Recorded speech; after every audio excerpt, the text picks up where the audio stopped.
Hello everyone. मेरा नाम जसकरण सिंह है। मैं आईआईटी इंदौर का थर्ड ईयर का स्टूडेंट हूँ। मैं मेरी हाईएस्ट रेटिंग कोड फोर्सेस पे 2175 है। आज हम कोड फोर्सेस अराउंड 845 के सॉल्यूशंस देखेंगे। मैं ए बी सी डी और ई अब सॉल्व करने वाला हूँ इस वीडियो में। हमने एक सीनियर नाम का वेंचर भी स्टार्ट किया। आप उसका डिस्कॉर्ड सर्वर का लिंक डिस्क्रिप्शन में है, वो ज्वाइन कर सकते हैं। वहाँ मैं हर कॉन्टेस्ट के बाद लाइव अब सॉल्विंग किया करूँगा। तो जिसको भी इंटरेस्ट है वो ज्वाइन कर सकते हैं वो डिस्कॉर्ड चैनल। तो हम सबसे पहले आते हैं प्रॉब्लम ए पर। Everybody likes good good arrays. तो इस प्रॉब्लम में क्या था, इसमें है कि हमें अरे को गुड बनाना है। और गुड अरे क्या होता है, जिसमें एडजेसेंट एलिमेंट्स की पैरिटी डिफरेंट होती है। अब पैरिटी क्या होता है? पैरिटी का मतलब होता है इवन या ऑड। मतलब मॉड्यूलस 2 लेके 0 है कि 1 है। अगर डिफरेंट पैरिटी मतलब एक ऑड एक इवन, तो हमें अरे को ऑड इवन ऐसे बनाना है। और इसमें एक और चीज दे रखी है, हम एलिमेंट्स को रिमूव कर सकते हैं सेम पैरिटी वाले। उनको रिमूव करके उनका प्रोडक्ट आएगा। तो इसमें लिखा है जैसे मान लो कि ऑड नंबर है, ऑड इंटू ऑड करें तो क्या आएगा? ऑड इंटू ऑड हमेशा ऑड ही आता है। तो अगर हम दो ऑड को रिमूव कर रहे हैं तो वो ऑड से रिप्लेस होने वाला है। अब बात कर लेते हैं इवन की। इवन इंटू इवन भी इवन आता है। तो दो इवन को हटा के हम रिप्लेस कर सकते हैं इवन से। अब ऑड इंटू इवन इवन होता है, बट ये मैटर नहीं करता बिकॉज हमें ऑड और इवन साथ में चाहिए ही चाहिए। तो उनको हटा के कोई फायदा ही नहीं है, मतलब हम अपने मूव्स ही बढ़ा रहे हैं फालतू में। तो हमें सेम वाले हटाने हैं। तो ये प्रॉब्लम काफी सिंप्लीफाई हो जाती है। हम जो भी कंसेक्यूटिव सेम नंबर आते हैं हम उन्हें हटाएंगे। अ, उससे हमारा अरे गुड हो जाएगा। तो मैं इसका बहुत ही सिंपल सा कोड है वो लिख देता हूँ।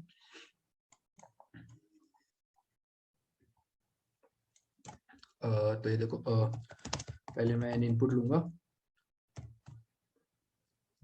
उसके बाद अरे इनपुट लूंगा। तो मैंने अरे ले लिया। अब एक आंसर वेरिएबल बनाऊंगा जिसमें मैं नंबर ऑफ ऑपरेशन स्टोर करने वाला हूँ। और वो सिंपली है कि जहाँ जहाँ डिफरेंट पैरिटी आ रही है वो आंसर वहाँ वहाँ हमें ऐड करना है आंसर में, क्योंकि वो ऑपरेशन हम यूज कर सकते हैं रिमूव करने के लिए। तो if A I modulo 2 equal to A आई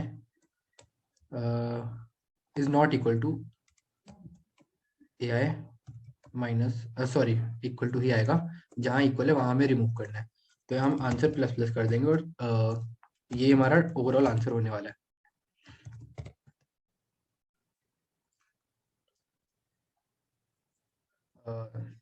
तो मैं एक बार चेक कर लेता हूँ कोड सही काम कर रहा है कि नहीं।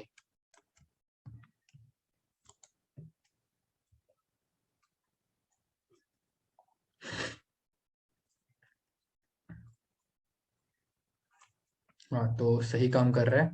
तो इसका आउटपुट 203 आ जाता है। इसके बाद हम प्रॉब्लम भी सॉल्व करते हैं। एम और नीला। इसमें क्या है, इसमें एक परम्यूटेशन दे रखी है हमें, वो वही परम्यूटेशन रिवर्स करके फिर से आगे लगा देनी है। और उसके बाद हमें टोटल नंबर ऑफ इन्वर्जन बताने हैं।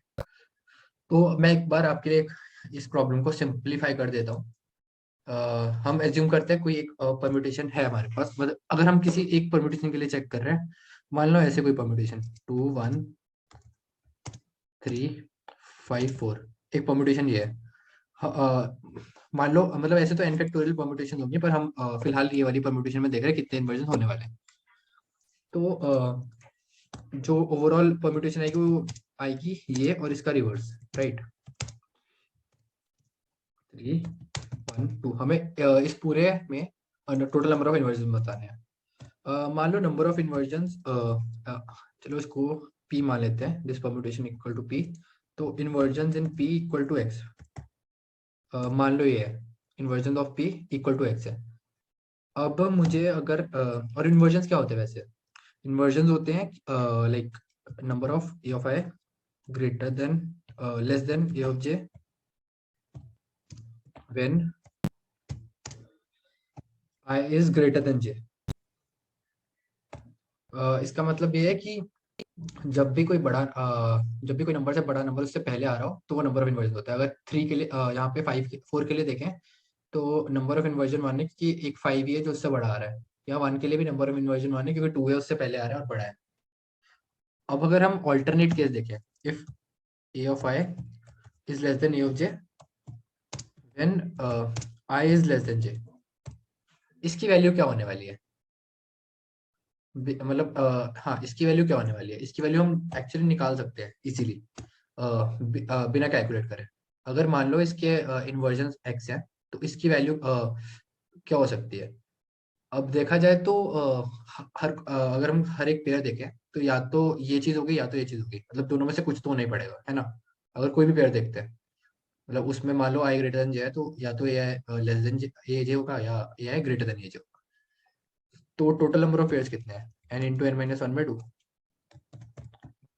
कितने पेयर्स हैं? N C two minus X, क्योंकि total number of pairs equal to in number of inversion plus this. अब ये मैंने क्यों निकाला मैं आपको बताता हूँ। अब इसकी रिवर्स परम्यूटेशन ले लो, 4 5 3 1 2।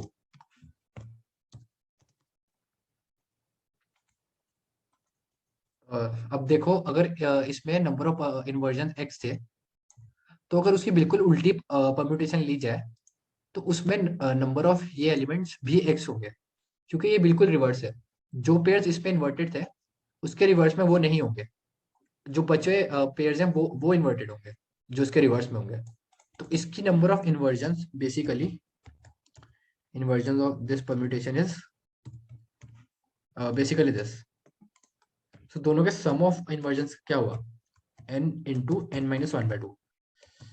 ये तो बेसिकली हमने सेपरेट सेपरेट इन्वर्जन निकाल लिए दोनों की, तो उसका ये टोटल सम ये आता है। अब हमें निकालनी है कि अभी हमने दोनों की सेपरेट निकाली। अब हमें चाहिए कि हमें इसकी इन्वर्जन इसके साथ देखनी है, कि मतलब इसमें कौन कौन से कितने एलिमेंट्स इनसे बड़े हैं, ताकि हमारे पास ओवरऑल आंसर आ जाए। तो वो कैसे देखेंगे, मैं बताता हूँ। एक्चुअली ये पार्ट बहुत ज़्यादा इजी है। इसमें अगर देखा जाए तो कोई भी नंबर ले लो, उससे छोटे जो भी नंबर होंगे वो आने ही है राइट साइड। मतलब दूसरी वाली परमुटेशन में सारे नंबर आएंगे 1 से लेकर 5 तक। तो अगर मान लो 3 है, तो 3 - 1 नंबर्स 3 - 1 इन्वर्टेड पेयर्स होंगे ही होंगे। तो अगर 5 है, 5 के लिए 4 होंगे, 4 के लिए 3 होंगे, 3 के लिए 2 होंगे, 1 के लिए 0 होंगे, 2 के लिए 1 होंगे। तो हमें बेसिकली इन सब का सम लेना है 0 से लेकर n-1 तक, जो कि same to same n into n-1/2 होता है। तो इससे हमारा पूरा आंसर बन जाता है। हम इसमें दोनों का सम ले लेंगे, तो ये है total number of inversion for for a particular permutation. और ऐसे हमारे पास n फैक्टोरियल परम्यूटेशन होती है। तो हमारा टोटल आंसर क्या हुआ? टोटल आंसर हमारा n into n-1 into n factorial हो गया। और ये मेरे को शायद कोड करने की भी जरूरत नहीं है, ये तो बहुत इजीली हो जाएगा। बस बाकी मैं कर देता हूँ एक बार।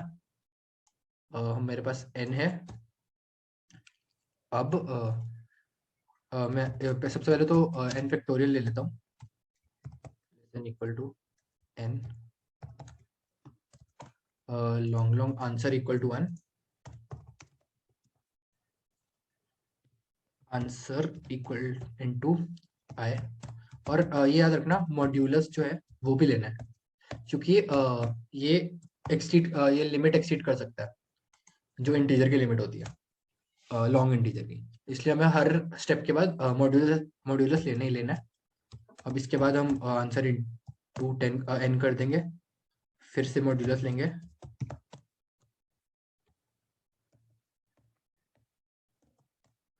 और सिमिलरली आंसर इंटू n-1 भी कर देंगे, तो जो बेसिकली हमारा ओवरऑल आंसर है। तो सी आउट आंसर, इससे हमारा बिल्कुल सही आंसर आ जाएगा।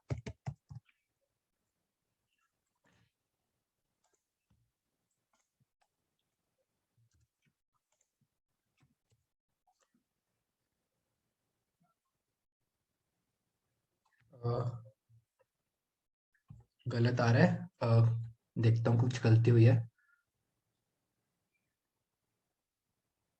N i less than equal to था, माय बैड। अब सही आएगा। हाँ, अब सही आ रहा है आंसर। तो ये है इसका सॉल्यूशन। अब मैं मूव ऑन करता हूँ सी क्वेश्चन पे। सी क्वेश्चन नंबर थ्योरी पे बेस्ड था। हमें इस क्वेश्चन में दे रखा है कि ये मतलब n स्टूडेंट्स हैं, उनकी कुछ ना कुछ वो स्मार्टनेस है, और हमें चाहिए कि ऐसा हो कि उनकी जो सबकी स्मार्टनेस है वो 1 से लेकर n तक सबसे डिविजिबल हो। उनमें से हमें कुछ ही स्टूडेंट्स चूज करने हैं, सारे नहीं करने हैं। और हमें एक और चीज चाहिए, find a team that is collectively proficient in all the topic that so that the maximum difference between the smartness of any two kids in that team is minimised. तो ये क्वेश्चन मैंने 2 पॉइंटर से किया। 2 pointer से क्यों? क्योंकि हमें maximum difference between smartness any two students है अगर, तो सिर्फ ये चीज मैटर करती है कि सबसे ज्यादा वाला स्टूडेंट कौन सा है और सबसे छोटा वाला स्टूडेंट कौन सा है। मैं क्या करूंगा, सबसे पहले सॉर्ट कर दूंगा ये अरे ए को, और उसके बाद मैं 2 पॉइंटर लगाऊंगा कि मेरा लेफ्ट बॉर्डर क्या है और राइट बॉर्डर क्या है, क्योंकि उसके बीच में मैं सारे ले ही लूंगा, क्योंकि मेरा फायदा ही होने वाला है। तो 2 पॉइंटर भी ऐसे अप्रोच करूंगा कि एक लेफ्ट बॉर्डर लूंगा और मैं राइट में जाता जाऊंगा जब तक सारे एम के एम से डिविजिबल नहीं हो जाता एओजीएस। तो मैं आपको कोड लिख के बताता हूँ मैंने कैसे किया।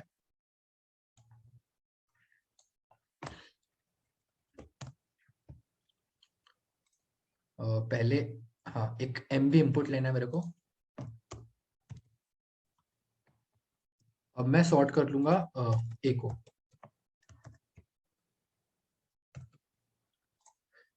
और इसके बाद मैं एक वेक्टर बना लूंगा जो ये स्टोर करेगा कि कितने नंबर इस से डिविजिबल है। m+1 साइज का 1 से कितने डिविजिबल है, 2 से कितने डिविजिबल है, 3 से कितने डिविजिबल है, से लेकर m से कितने डिविजिबल नंबर है अभी तक। फिलहाल तो सब जीरो है, इसलिए इनिशियलाइज भी जीरो से ही है, तो सबका काउंट जीरो है। बेसिकली मैं काउंट से ये देखूंगा कि कितने नंबर एक्चुअली डिविजिबल है। अगर m के m है तो मेरा मेरे पास आंसर आ गया। अब फिलहाल मैं एक j ले लूंगा, ये राइट पॉइंटर है मेरा। यहाँ से मैं शुरू करूंगा, अभी फर्स्ट नंबर से शुरू करूंगा, अभी कोई नंबर डाला नहीं है मैंने, तो फर्स्ट नंबर से शुरू करूंगा, तो राइट पॉइंटर फिलहाल ये है। और मैं एक लेफ्ट पॉइंटर लूंगा, लेफ्ट पॉइंटर 0 से लेकर n तक जाएगा।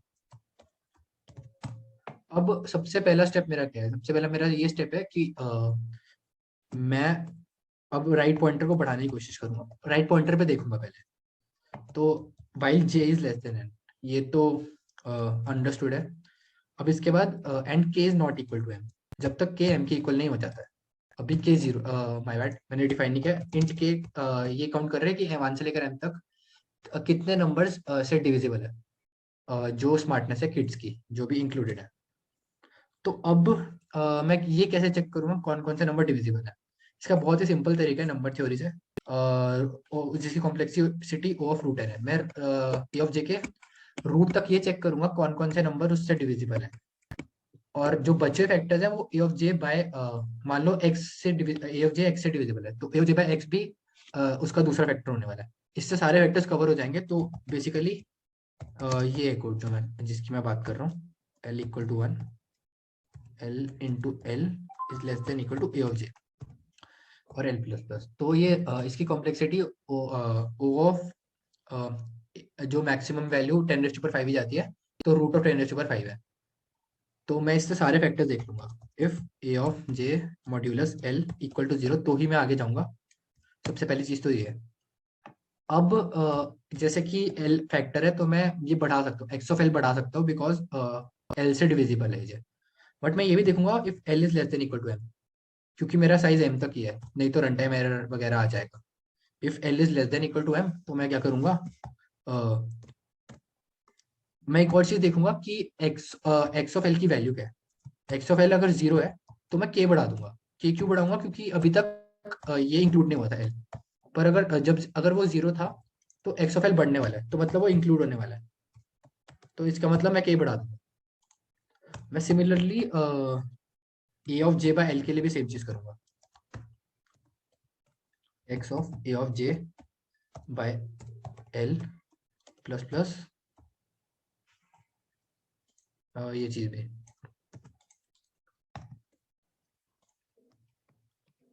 ए ऑफ जे बाय एल। तो अभी तक मेरा ये सोल्यूशन रहा है, और मैं यहाँ पे जे भी ऐड कर दूंगा। अब एक और चीज ये बची है, मैं राइट पॉइंटर तो बढ़ा रहा हूँ, तो मेरे को अभी लेफ्ट पॉइंटर का भी तो देखना है। लेफ्ट पॉइंटर अभी 0 है, तो ये मैंने इंक्लूड कर 0 से ले रहा हूँ, तो अभी कोई फर्क नहीं पड़ रहा है। पर जैसे मैं अगले पॉइंटर पे जाऊंगा, आई इक्वल टू 1 पे जाऊंगा तो मेरे को 0 वाला हटाना पड़ेगा। तो 1 के लिए हटाओ, इसलिए मैं यहाँ पर हटाने वाला कोड लिख दूंगा कि जो ए ऑफ आई है वो उसके सारे जो मल्टी सॉरी फैक्टर्स हैं वो हट जाए। तो मैं सेम टू सेम यही कोड यूज कर लूंगा उसके लिए भी, बस यहाँ पे रिप्लेस कर दूंगा आई से।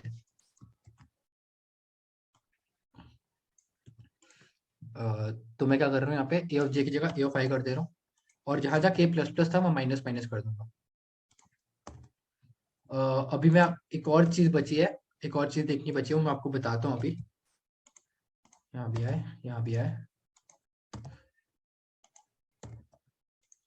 हाँ, तो ऐसा है कि हमने ये के कब बढ़ाया था, के कब बढ़ाया था जब ये 0 था, मतलब जब ये बढ़ रहा था। अब हम के घटाएंगे कब, जब ये 1 होगा। जब ये 1 होगा तो ये घटने वाला है, मतलब 0 होने वाला है।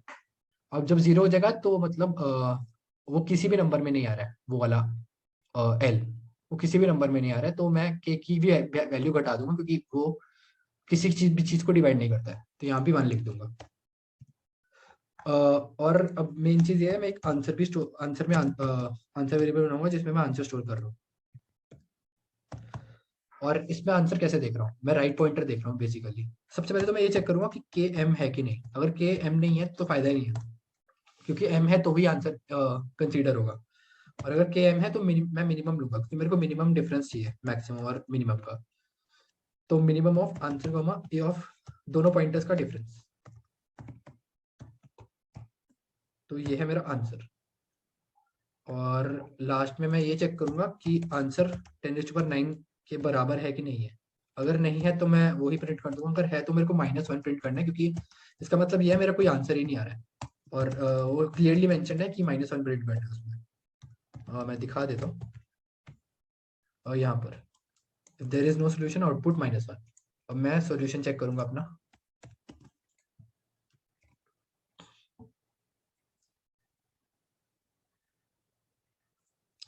कुछ तो गड़बड़ आ रही है, देखता हूँ।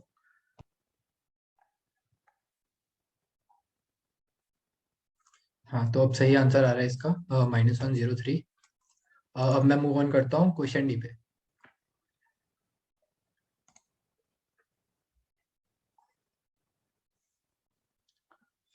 तो ये बहुत ही अच्छा क्वेश्चन था।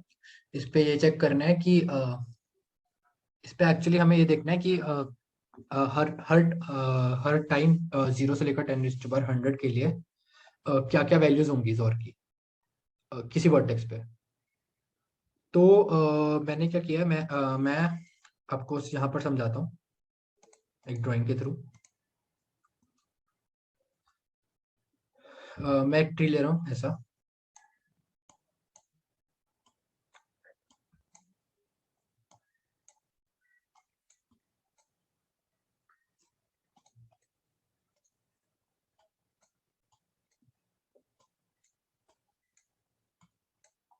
अ, इस इस तरह से मेरा एक ट्री है। मैं हर एक वर्टेक्स के लिए आंसर कैलकुलेट करने वाला हूँ। तो मान लो मैं इस वर्टेक्स के लिए कर रहा हूँ।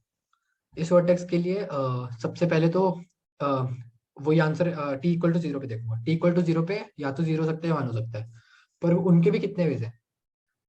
तो देखा जाए 2⁻n−1 वेज है, क्योंकि ये 1 होना चाहिए और बाकी जो मर्जी हो कुछ फर्क नहीं पड़ता है, घंटा फर्क नहीं पड़ता, 2⁻n−1 होना चाहिए। अब t = 1 पे क्या होगा, इन दोनों का जोर होगा। अब इन दो नंबर का जोर कितने वेज में हो सकता है, 0 1 या 1 0। जोर 1 चाहिए तो कितने वेज में हो सकता है, 0 1 या 1 0। दो वेज है, और टोटल वेज है, टोटल कुछ होने के 4 है। तो मेरा जो प्रोबेबिलिटी है वो 2/4 है। अब मान लो यहाँ पर दो छोड़कर दोनों होते एक्स वर्टिसेस होते हैं, मतलब कंसीडर दैट।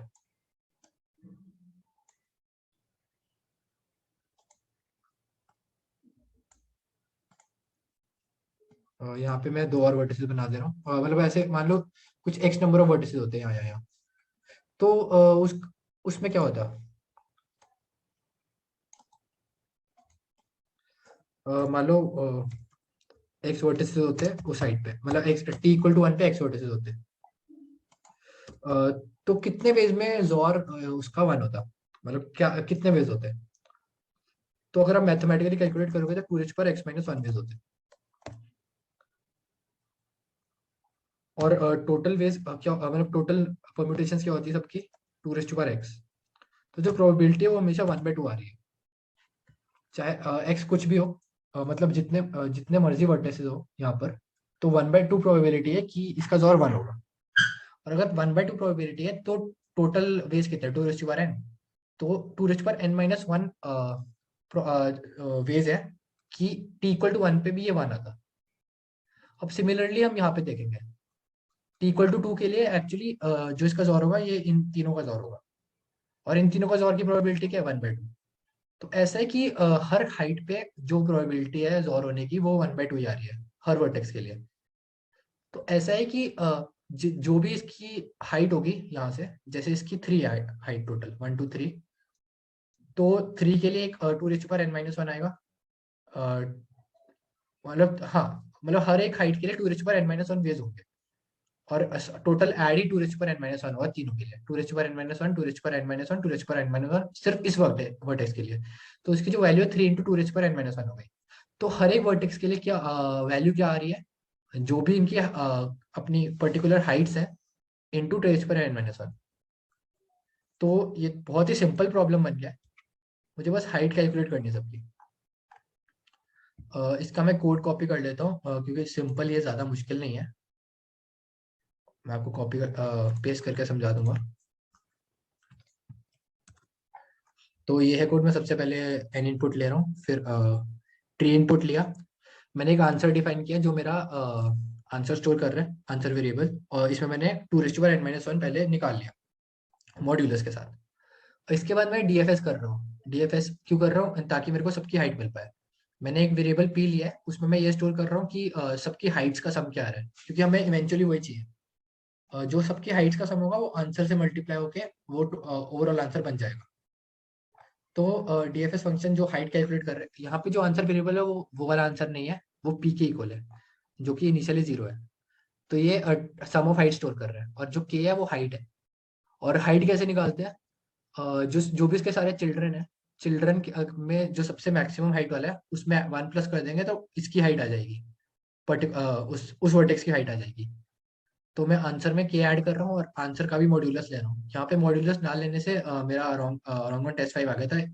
तो ये भी बहुत ध्यान रखने वाली चीज़ है कि यहाँ पर भी मॉड्यूलस लेना है, तो इससे मेरा ओवरऑल आंसर आ जाएगा। तो all in all D basically बहुत ही सिंपल क्वेश्चन में बन जाता है, इसको सोचना काफी मुश्किल था। अब मैं आता हूँ ई प्रॉब्लम पर। तो इसमें क्या था, इसमें थे एक ग्राफ दिया था, और हमें फाइंड करना है कि उस ग्राफ में कोई भी ऐसा वर्टेक्स है जिससे हर वर्टेक्स में जाया जा सकता है, और कुछ एजेस दिए हुए हैं और उनके वेट दिए हुए हैं। अब ऐसा है कि मैं कुछ नंबर ऑफ एजेस रिवर्स कर सकता हूँ अपनी मर्जी से, और मेरे को ये मुझे ये भी है कि मुझे मिनिमम कॉस्ट निकालनी है, मतलब और वो मिनिमम कॉस्ट क्या है, जो भी मैक्सिमम एज यूज हो रहा है उसका मिनिमम लेना है। तो मतलब मुझे एक पर्टिकुलर एक मेरा जो आंसर होगा मैक्स टू मैक्स उस वेट तक मैं वो एज ले सकता हूँ। तो उसका मतलब ये है कि उससे कम वेट वाले भी सारे ले सकता हूँ। तो इससे मेरे को ये इंट्यूशन आया कि मैं बाइनरी सर्च लगा सकता हूँ इजीली आंसर पर। बाइनरी सर्च और आंसर से मैं ये करूंगा कि जो मेरा आंसर है उससे कम वेट वाले जितने भी एजेस हैं उनको इंक्लूड कर लूंगा। अब सबसे पहले तो मेन प्रॉब्लम ये है, बेसिक प्रॉब्लम ये है कि मुझे ये निकालना है कि एक नोड से हर हर नोड में जाया जा सकता है, मतलब ऐसा ग्राफ में कब पॉसिबल है। तो मैं एक बार कोड कॉपी पेस्ट करके आपके समझा देता हूँ। तो बेसिकली ये फंक्शन है, गेट फंक्शन में मैंने कर रखा है। वैसे ये एक्चुअली एक एल्गोरिथम होता है मदर वर्टेक्स निकालने का। मदर वर्टेक्स आपको मतलब इंटरनेट पे इजीली मिल जाएगा ये एल्गोरिथम। आपको एक बार समझा भी देता हूँ। सबसे पहले तो मतलब एक मैंने बूलियन वेरिएबल ले रखा है, मतलब बुलियन बुलियन एरे ले रखा है जो बताएगा विजिटेड है कि नहीं। एस मेरा ग्राफ है और एन है नंबर ऑफ वर्टिसेस। सबसे पहले तो इसको 0 ही कर रहा हूँ। अब मैं क्या कर रहा हूँ, अगर तो अभी तक विजिट नहीं किया, मैं डीएफएस लगा रहा हूँ 1 से लेकर एन तक, और एक्स पे स्टोर कर रहा हूँ जिसपे सबसे लास्ट में डीएफएस लगा। अब हम ऐसा क्यों कर रहे हैं, अब मान लो कि मैंने कुछ नंबर्स में डीएफएस लगा दिया और अभी भी ऐसा है कि एक नंबर अभी तक विजिट नहीं हुआ है, तो इसका मतलब ये है कि जो मैंने पहले पहले जिन पर डीएफएस लगाया उनमें से कोई मदर वर्टेक्स हो ही नहीं सकता है। और जो भी विजिटेड है उनमें से कोई भी मदर वर्टेक्स हो नहीं सकते, क्योंकि उनसे मैं अभी तक इस वर्टेक्स पे आ नहीं पाया। तो जो सबसे लास्ट में जिस पे डीएफएस लग रहा होगा ना, वो उसकी ही पॉसिबिलिटी है मदर वर्टेक्स होने की, क्योंकि उसका ऐसा कोई सीन नहीं है कि वो किसी और वर्टेक्स पे गया है कि नहीं, वो हमें नहीं पता कि वो गया है कि नहीं। तो उसकी पॉसिबिलिटी सबसे ज्यादा है कि वो मदर वर्टेक्स हो पाए। तो हम क्या करते हैं, हम बस बेसिकली उसी वर्टेक्स जो लास्ट में है उसको ही चेक कर लेते हैं कि वो मदर वर्टेक्स है कि नहीं। तो ये काफी सिंपल बन जाता है। सबसे पहले तो फिर से मैं जीरो कर दूंगा सारी वैल्यूज, और उसके बाद डीएफएस लगा के ये चेक करूंगा कि सब विजिट हो रहे हैं कि नहीं। अगर नहीं हो रहे तो रिटर्न जीरो करो, नहीं तो रिटर्न वन। ये मेरा चेक फंक्शन है। और उसके बाद और तो जो मेन वाला कोड है उसमें मैं एजेस स्टोर कर रहा हूँ बेसिकली, और ग्राफ तो स्टोर कर ही रहा था। उसके बाद मैं सबसे पहले ये देख रहा हूँ कि पहले से इसमें ये पहले से ऐसा तो नहीं है कि एक मैथमेटिक्स है कि नहीं। अगर नहीं है तो जीरो आंसर आ जाएगा, अगर सॉरी अगर है तो जीरो आंसर आ जाएगा, अगर नहीं है तो मैं आगे चेक करूंगा। फिर मैं सॉर्ट कर लूंगा एजेस को, क्योंकि मेरे को बाइनरी सर्च लगानी है, और बाइनरी सर्च में आंसर लगाना है ताकि जो सब छोटे छोटे वाले एजेस हो वो पहले आ जाए। तो मैंने मिड लिया, और मिड मिड तक जो भी एजेस है उन सबको ले लिया। और मैंने ऐसा किया कि जो एजेस मेरे पास थे उसका रिवर्स मैंने पुश बैक कर दिया, और जो ओरिजिनल ग्राफ था उसमें। क्योंकि अगर एक और एज जो रिवर्स, क्योंकि हम रिवर्स कर सकते हैं ना एज, तो मैं जो उसका रिवर्स एज होगा वो उसमें ऐड कर दूंगा। उससे अगर मैं उस ग्राफ पे चेक करूंगा तो मुझे पता चल जाएगा उसमें मदर वर्टेक्स है कि नहीं। तो बेसिकली मैं ये ऐड कर रहा हूँ, उल्टा एज ऐड कर रहा हूँ, रिवर्स एज ऐड कर रहा हूँ, और बाद में रिमूव भी कर दे रहा हूँ। और अगर तो मदर वर्टेक्स मिल गया तो मैं रेंज आर की घटा दूंगा, नहीं मिला तो एल की बढ़ा दूंगा। और लास्ट में मैं ये चेक कर रहा हूँ कि ऐसा तो नहीं है कि मतलब सारे एजेस डालने के बाद भी मदर वर्टेक्स नहीं आ रहा है। तो मैं सारे एजेस डाल के देख रहा हूँ, उसके बाद चेक कर रहा हूँ मदर वर्टेक्स आ रहा है कि नहीं आ रहा है। अगर तो आ रहा है तो इसका मतलब जो इसमें बाइनरी सर्च और आंसर से आंसर आ गया था उसका, उसको मैंने डाल दिया। तो वो इंडेक्स था, तो ई ऑफ एल डॉट फर्स्ट मेरे को वेट दे देता है। और अगर नहीं तो मैं -1 प्रिंट कर देता हूँ, क्योंकि कोई आंसर ही नहीं है। अ, तो ऑल इन ऑल ई भी इतना मुश्किल नहीं था सोचना।